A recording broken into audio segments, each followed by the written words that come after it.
ఇండస్ట్రీలో ఎన్నో సినిమాల్లో నటించిన తర్వాత కూడా ఒక్క విజయం కూడా వరించకపోతే వారు వెలుగులోకి రారని చెప్పవచ్చు. కేవలం ఒకే ఒక హిట్ పడితే చాలు ఓవర్ నైట్‌లో స్టార్డమ్ అందుకున్న వాళ్ళు మన చిత్ర పరిశ్రమల్లో అనేక మంది ఉన్నారు. ఇక అసలు విషయంలోకి వెళ్తే వివి వినాయక్ దర్శకత్వంలో నటించిన జూనియర్ ఎన్టీఆర్ సినిమా 'ఆది'. జూనియర్ ఎన్టీఆర్ స్టూడెంట్ నెంబర్ 1 సినిమాలో నటిస్తున్న సమయంలో వారు చిత్రీకరణ కోసం స్విట్జర్లాండ్కు వెళ్లారు. అక్కడ షూటింగ్ అయిన తర్వాత భారత్కు బయలుదేరడానికి సినిమా బృందం మొత్తం సిద్ధంగా ఉంది. ఆ సమయంలో జూనియర్ ఎన్టీఆర్ దగ్గరికి ఇద్దరు వ్యక్తులు వచ్చారు.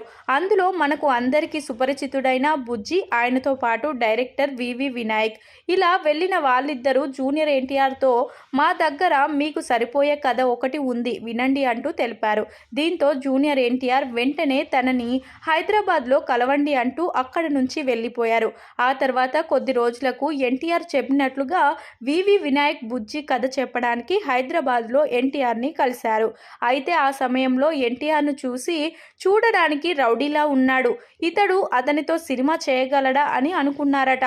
పరిస్థితి ఎలా ఉన్నా వివి వినాయక్ మాత్రం ఎన్టీఆర్కి కథ చెప్పేందుకు సిద్ధమయ్యాడు.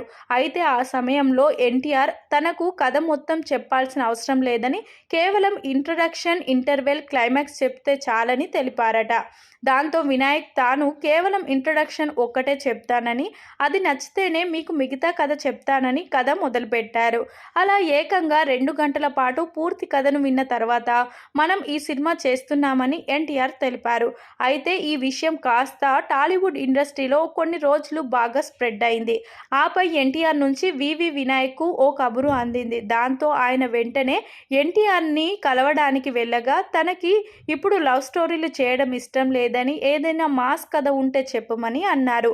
దాంతో వెంటనే ఇదివరకు తాను అనుకున్న కొన్ని సీన్లను ఎన్టీఆర్కు వివరించారు. అందులో చిన్న పిల్లాడు బాంబులు వేయడం, ఫ్యాక్షన్ లాంటి అంశాలను చెప్పడంతో తనకు ఫ్యాక్షన్ సినిమాలు హెవీ అవుతాయేమోనని అన్నట్లుగా మాట్లాడితే తనని ఎలాగైనా వదిలించుకోవాలని అలా మాట్లాడుతున్నారని భావించిన టైంలో సార్ కొంచెం టైం ఇవ్వండి అని అన్నారంట వివి వినాయక్. కేవలం 7 రోజుల్లో ఏకంగా 58 పేజీల స్క్రిప్ట్ను రెడీ చేసి ఎన్టీఆర్కు వివరించారు.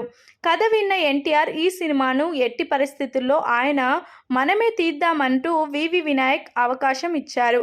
ఆ తర్వాత రిలీజ్ అయిన 'ఆది' సినిమా ఎంత భారీ హిట్ సాధించిందో ప్రత్యేకంగా చెప్పాల్సిన అవసరం లేదు.